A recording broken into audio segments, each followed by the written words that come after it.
Hi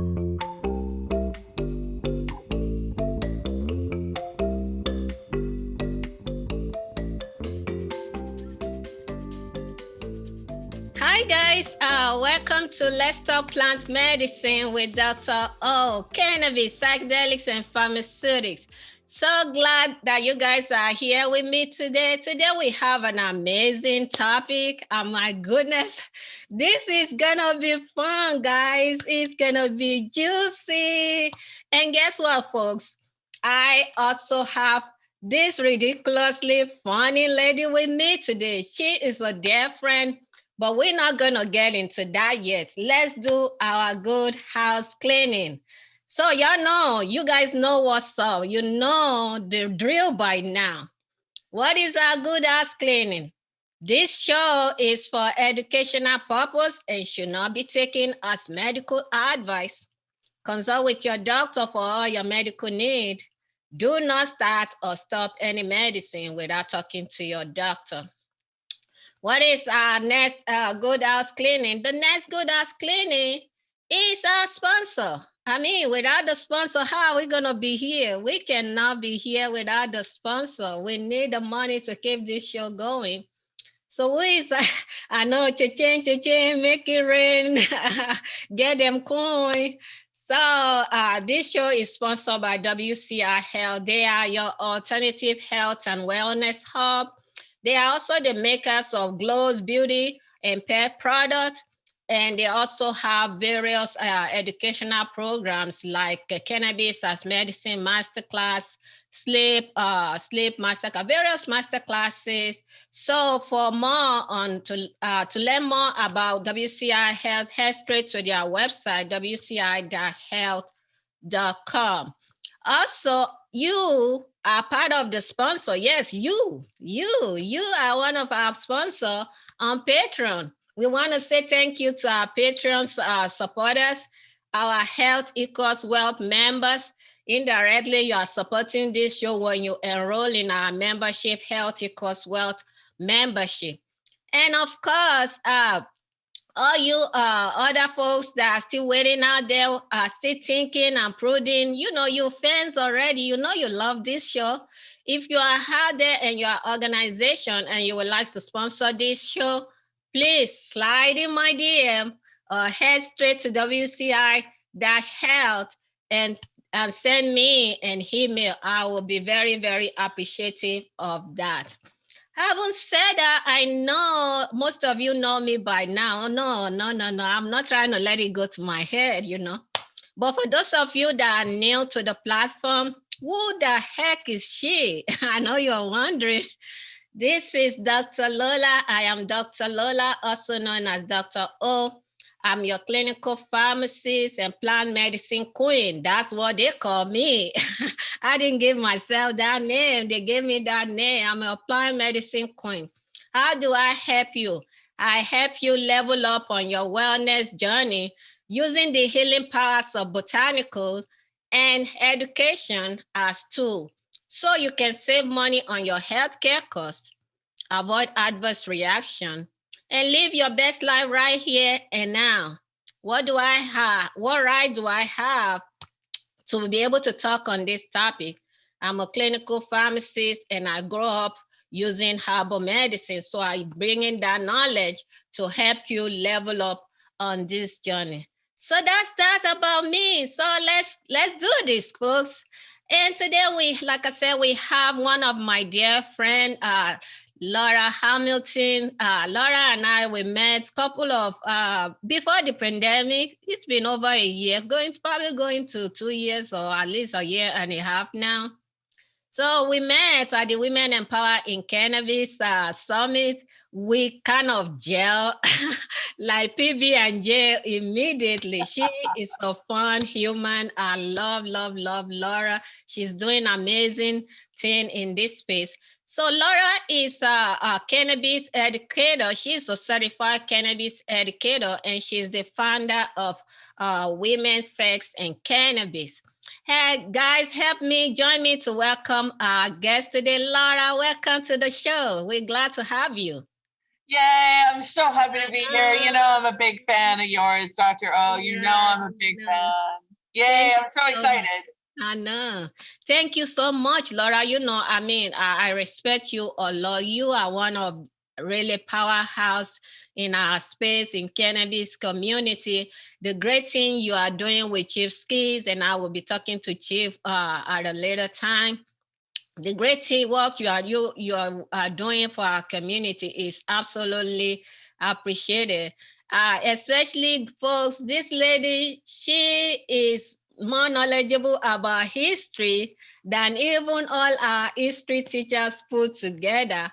We're gonna go into history one of these days, but today we're probably gonna focus mostly on cannabis. So Laura, welcome to the show again. Tell us a little bit about yourself. Okay, I am a certified cannabis educator here in Toronto, Ontario, in Canada. I have transitioned into cannabis after spending 17 years in the corporate world. And as soon as legalization was announced for Canada, I immediately looked up cannabis education, and I knew that this was my chance to grab at the brass ring. You know, I had my 50th birthday, and I was having a freak out. I'll tell you that right now. I was like, what the hell happened? How did this happen? And to me, cannabis legalization was the sign where the universe is like, hey, kid, we really mean it this time. Oh. It now is the time. So I ended up throwing myself into every cannabis course I could find. I ended up through the Michener Institute, which is part of the University Health Network here in Ontario. I went through their cannabis education certification course. So that was a big hurdle for me. And I was like, I really felt that I'm on a mission. I'm on a mission, Dr. O. The more I learned about cannabis, the more that I realized how much cannabis can change women's lives. And especially the more that I was reading about how cannabis is processed and what our endocannabinoid system was, and how that impacts the side effects of menopause, and how potentially cannabinoids can help alleviate these really life-changing symptoms. I knew that that was my mission in life. I knew that it's like, I can't hold this information back. And I know that there are a lot of women suffering out there, and they're suffering for a lot of reasons, including shame and embarrassment, as well as a medical community that I got to say is pretty ambivalent when it comes to what women are going through when it comes to menopause. And I think that that needs to be addressed. But that aside, I realized how much cannabis and cannabinoids and the endocannabinoid system needs to be general public knowledge, so that we can adjust our lifestyles, our diets, potential herbal supplements to our lives to alleviate some of the real drastic changes that women go through. And that's my lecture. That is awesome, Laura. That is awesome. I'm so happy for you. First of all, I don't blame you to when they legalize that cannabis for you to say, get me out of here. Somebody get me out of here. That is boldness. I mean, for you, 17 years, were you in banking? I was actually in investments. I was an investment representative for a large international firm. And it paid the rent, but that was about it. And it was a real I don't know, cage of my own division, like prison of my own device, right? I built that for myself. But I always was looking for a way out, right? And I was always determined that I'm gonna get out of here. Like do something. And when cannabis was announced, I realized it's like, oh, this is how I'm going to slide into middle age, is I'm going to jump on the cannabis bandwagon. Yeah.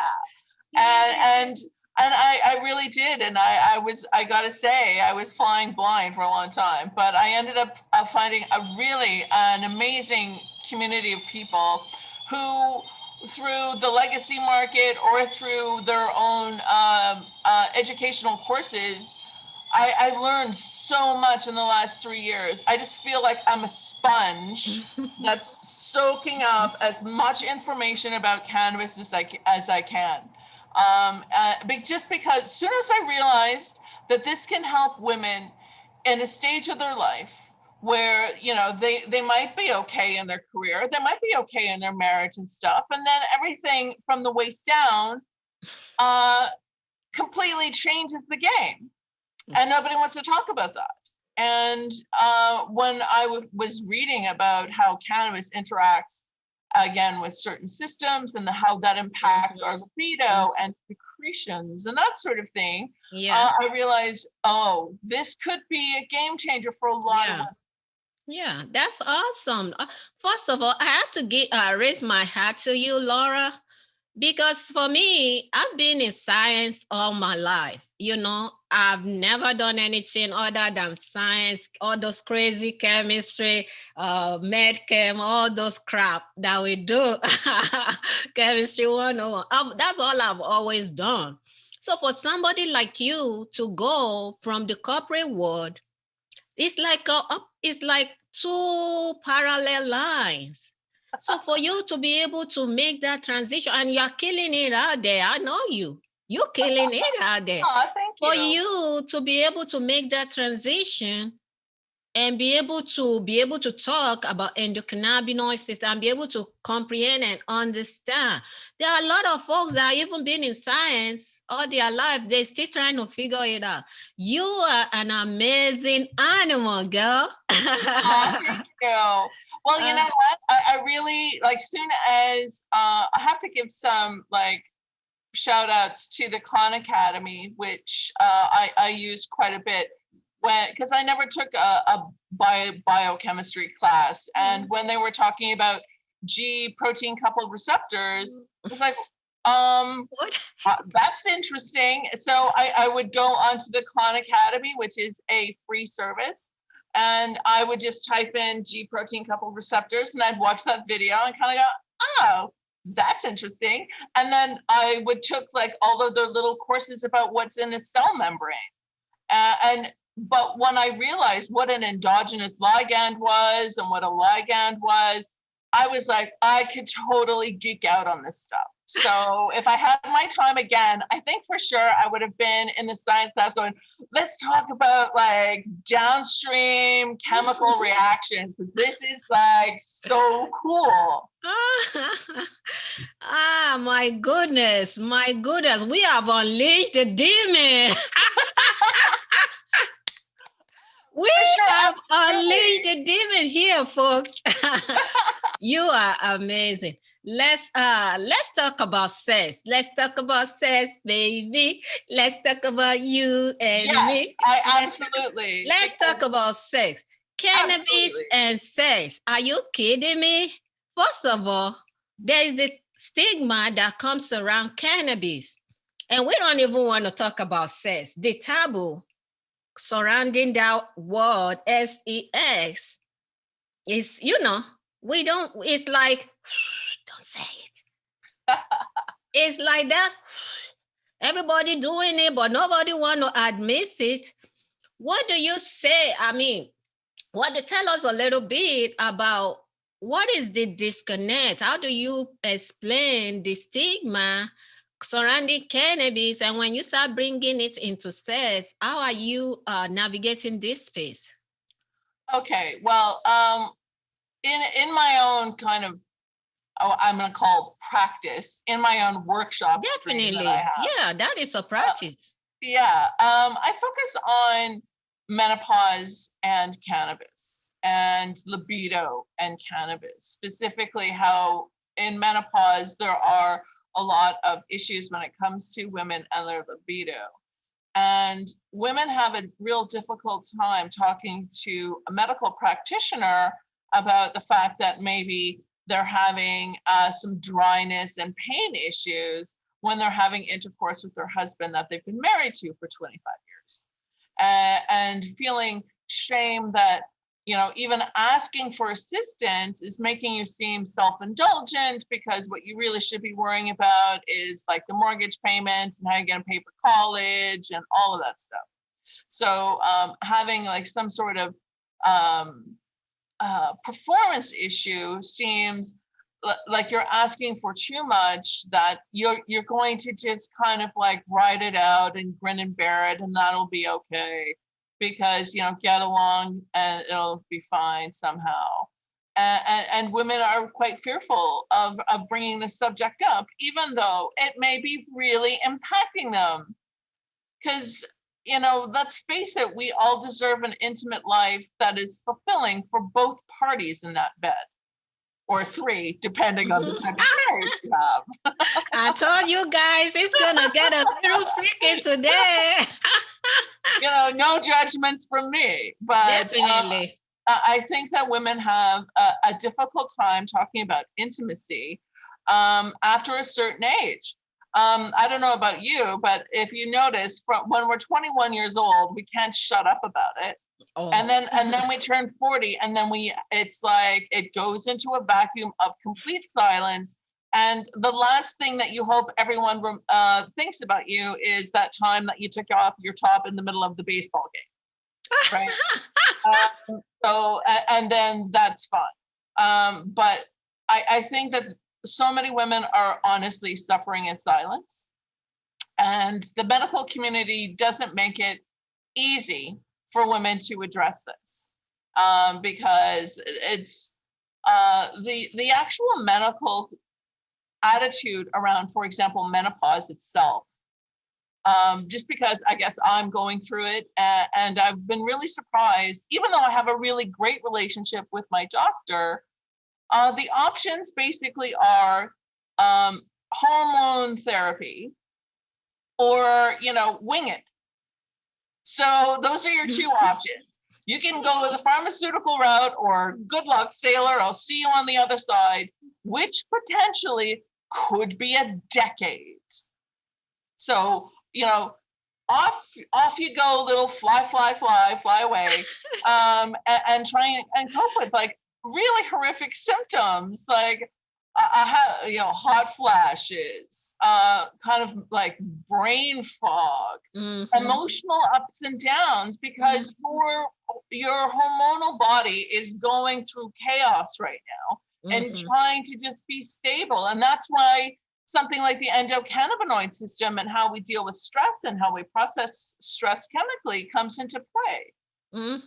And knowing that now, I feel like I'm Xena warrior princess who's out there to save everyone's middle-aged vaginas. You know, that's what that's my mission in life. I love you, Laura. I mean, what is sex talk without the big M? And I mean, what is sex talk without the big M? So, yes, when you look at the situation with women, especially like you say, as soon as you start getting to that, close to that 40 years age, it's like all zipped up, don't say nothing. Is it like the fear of the men? Because see, especially let me tell you about, like I'm from Africa, western part of Africa, originally Nigeria. This man, I don't want to generalize, things are changing, beginning to change, culture is beginning to change, but it's still there. They can admit that they are not like they used to be anymore when it comes to sex, when it comes to bed. And women, most of the time, are always blamed. Oh, it's you. You is whatever. It's never the man's fault. But like we say, it takes two here. So is it time for us as that's why I really love what you're doing. But is it time for every woman and even the men to begin to openly talk about it. And do you think it's as a result of that stigma and that taboo that is surrounding sex, especially when it comes to women having pleasure, that it makes me, oh, it's going to make me look like I'm a slut or something like that? Do you think that's part of what is going on here? Listen, those Victorians really had a lasting impact. No. When you think about, like, the advice was, close your eyes and think of England. You know, the kind of, or just even recently, and we can go into history, Laura. Move. Laura, you are an historian, and I need you to go there, you know. That's all part of, I need my audience to experience the whole Laura.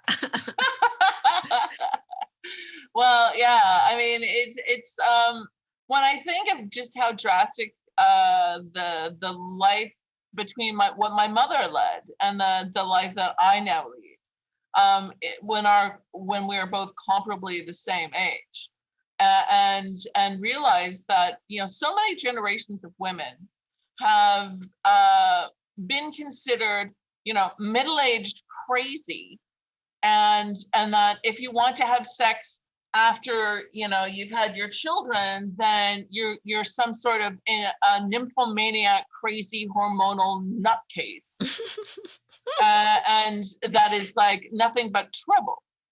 And that has been a trope that's been around for a very, very long time. Like, think about how many shows there's always like that crazy middle-aged woman who's kind of dressed inappropriately and thinking that, you know, she's 25 still, and that she's just like one big hot mess.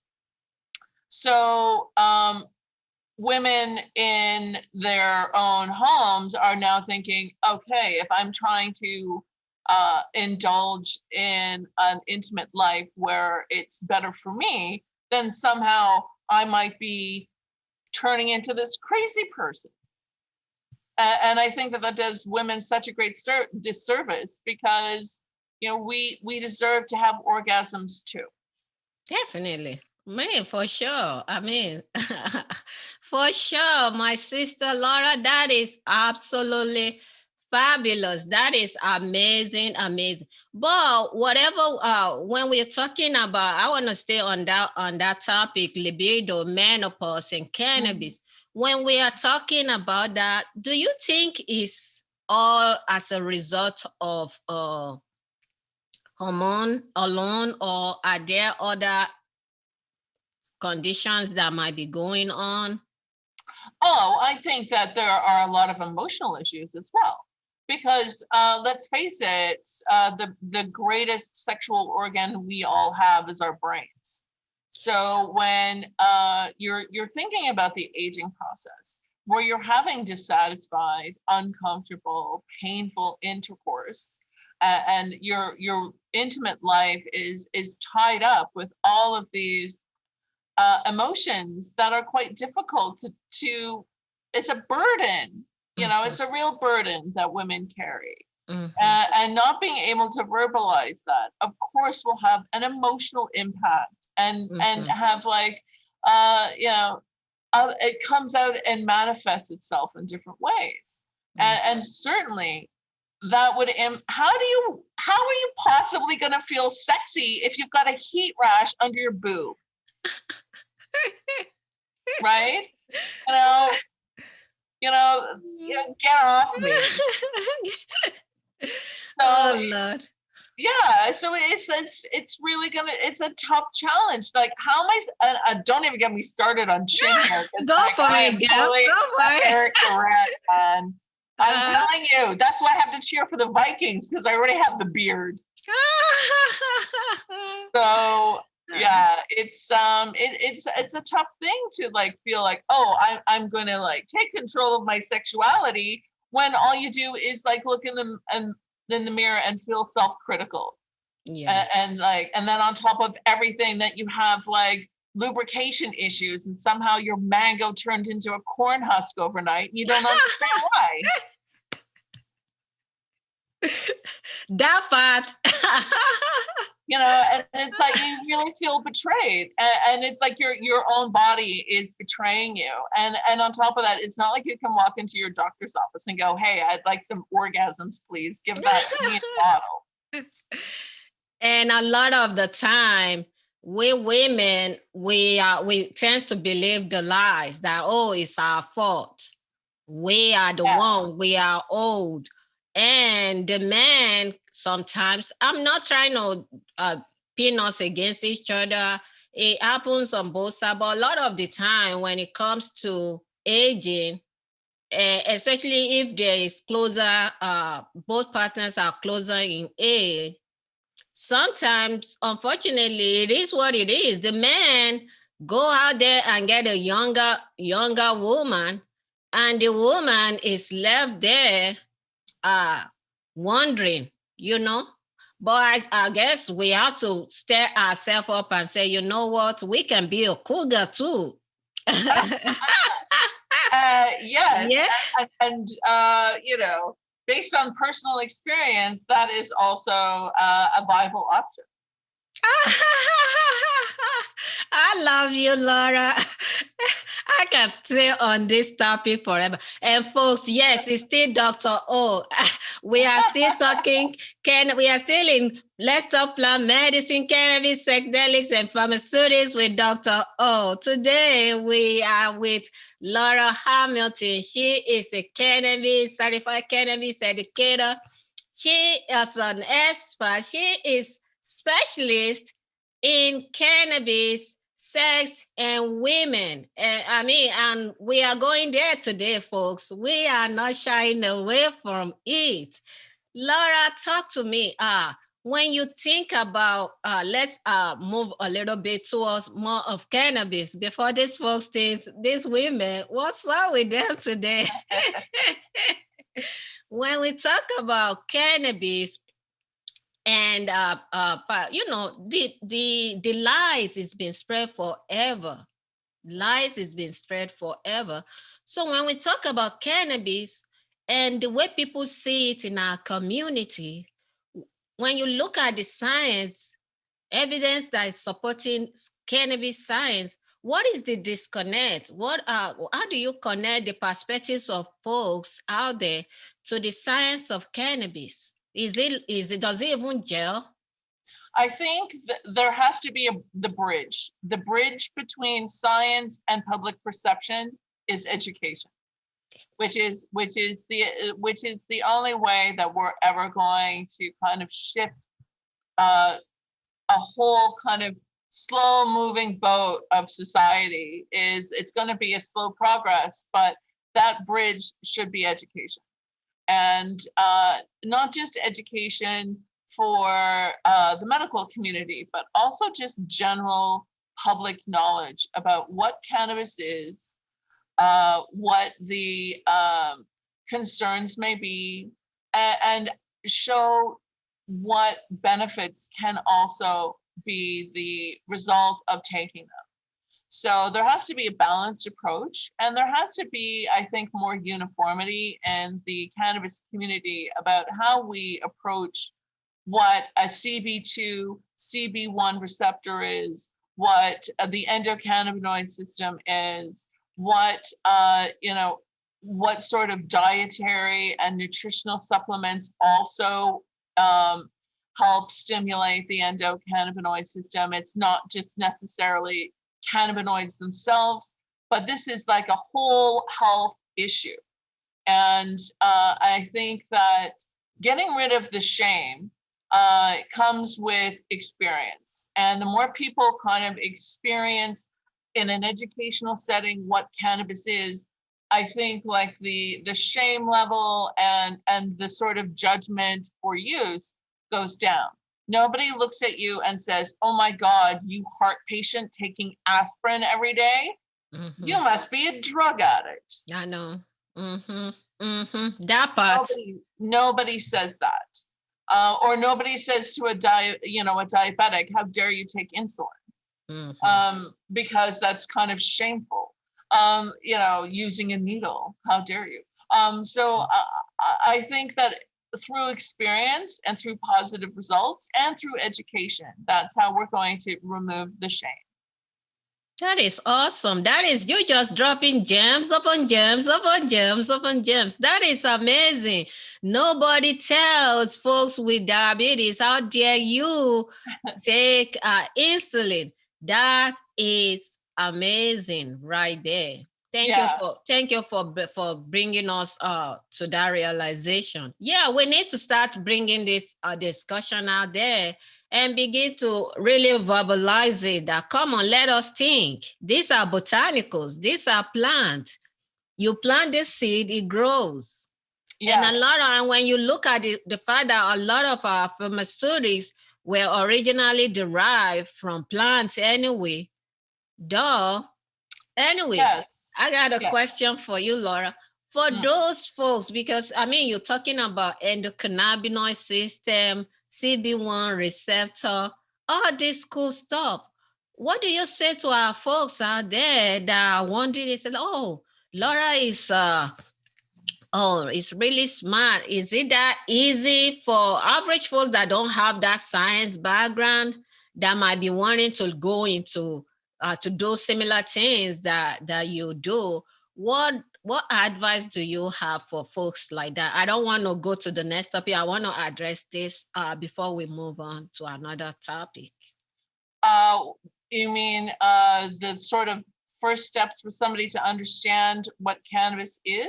No, like maybe they themselves, even for themselves, just want to understand what it is, or even just want to be a practitioner, or want to be able to, because I've seen some folk, especially on Clubhouse, they don't have that science background, right. And they feel like, oh, it's like there's this kind of why can't I do it?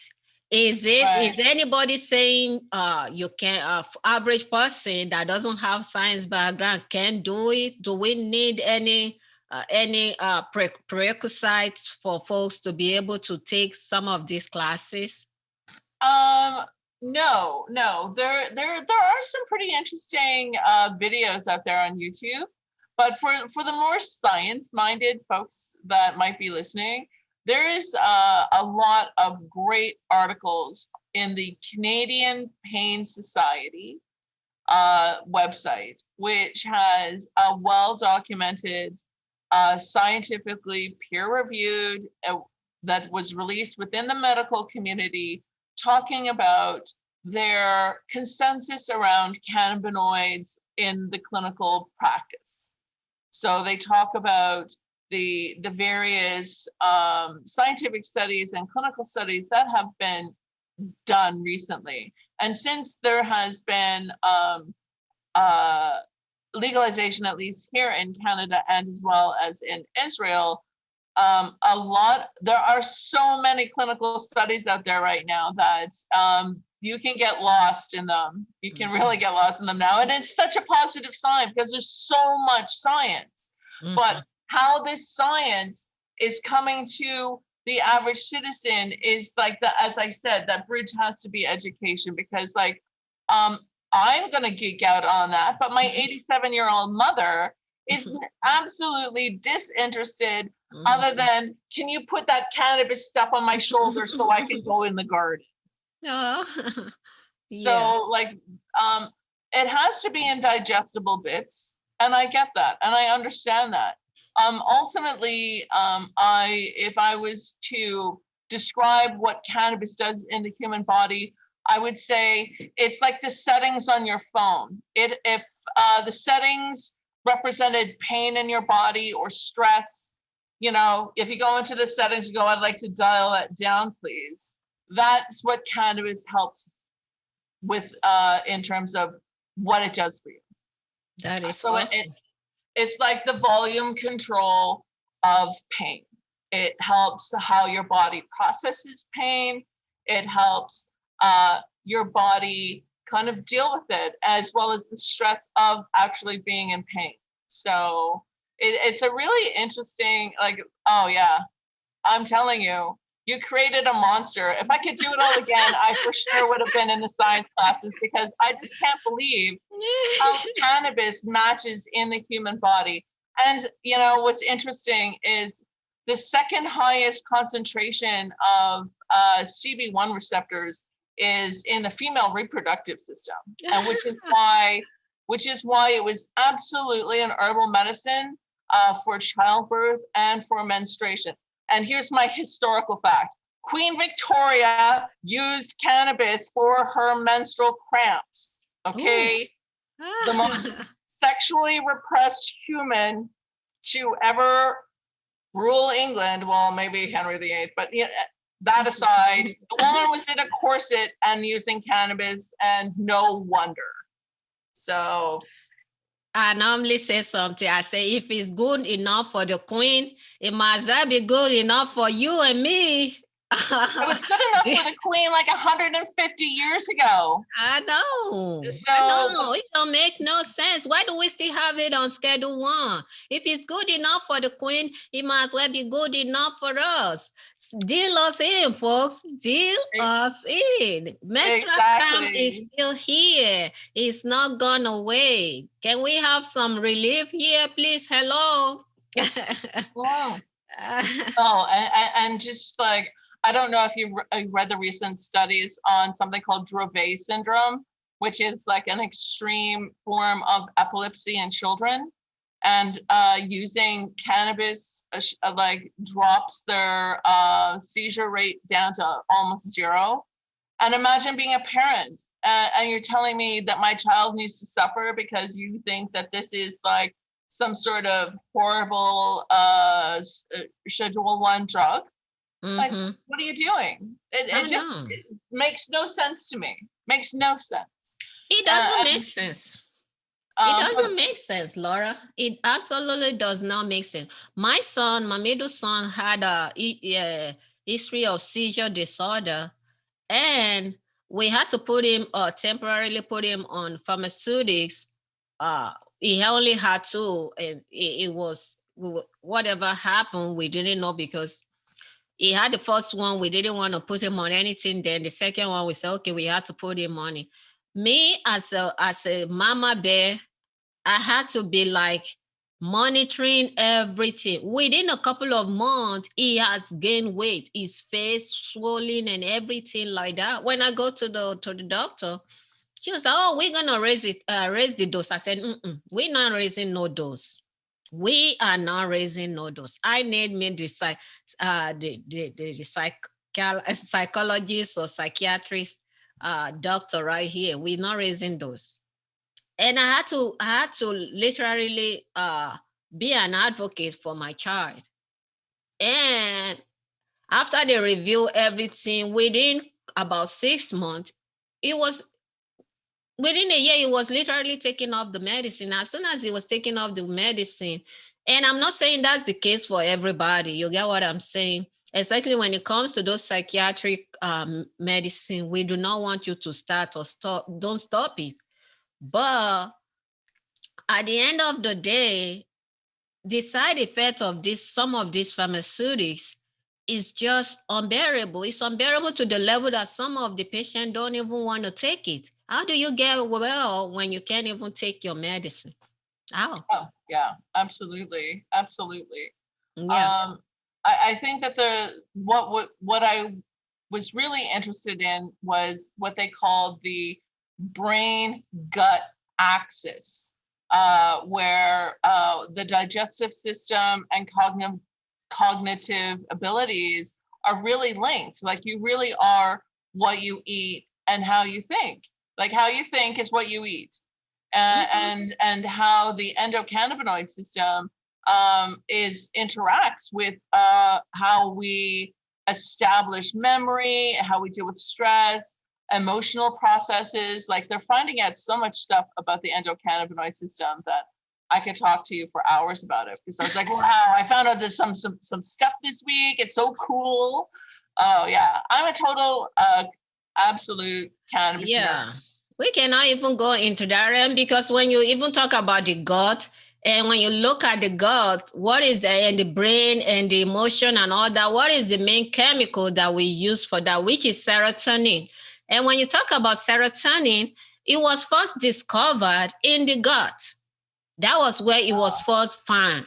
Before they even discover it in the brain, it was discovered in the gut. So I totally agree with you that our gut absolutely controls what's going on in our brain as well. I want to quickly ask you, we've been saying all kind of good stuff about cannabis, as a medicinal herbs and stuff. Is it all good with this medicine? Is it all good? What are the pros and cons, advantages or disadvantages of herbal medicine, especially a medicine like cannabis that have been demonized for so long? Yeah, I think like the biggest challenge I think is dealing with what is rare but has certainly been increased since more medical cannabis patients have been prescribed large doses, is something called Hypernesis Syndrome. And that is, it's really uncomfortable, where you basically are compulsively vomiting, and you're unable to keep anything down. You can't keep liquids down. There's a risk of dehydration. So, you can get very ill very fast just because you're unable to keep anything down. It's like a spasm, and they don't know why it happens. Medical patients can go off cannabis. They need to immediately go off cannabinoids, but they don't know what to do afterwards, because you can go back and use them, but you have to have a break. And there's always like this threat of this might happening again. And ultimately, the only cure is hot showers. So yeah, if you are, and I would hope that a lot of the medical community comes to realize that that is the only known cure right now, because a lot of cannabis patients who have gone into emergency ultimately are put on an IV drip and still going through the symptoms. Whereas they found that if they put them in a hot shower, the symptoms are they subside. So if somebody is smoking cannabis and they're compulsively vomiting, take them to the shower. Don't take them to the emergency room right away. That's awesome. Yeah, that is awesome. I guess that is a really good point of counseling for patient. That is a very, very important point of counseling for patient.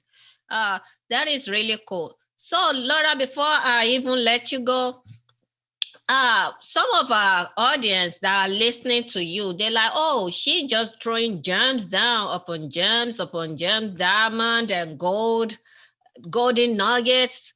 So if they feel like, I would love to try cannabis, especially the cannabis naive people that are new to cannabis space, or they are contemplating using it, and they're thinking, I would love to use it, not just for my wellness aspect of it, but also for my to spice up my sex life or things like that.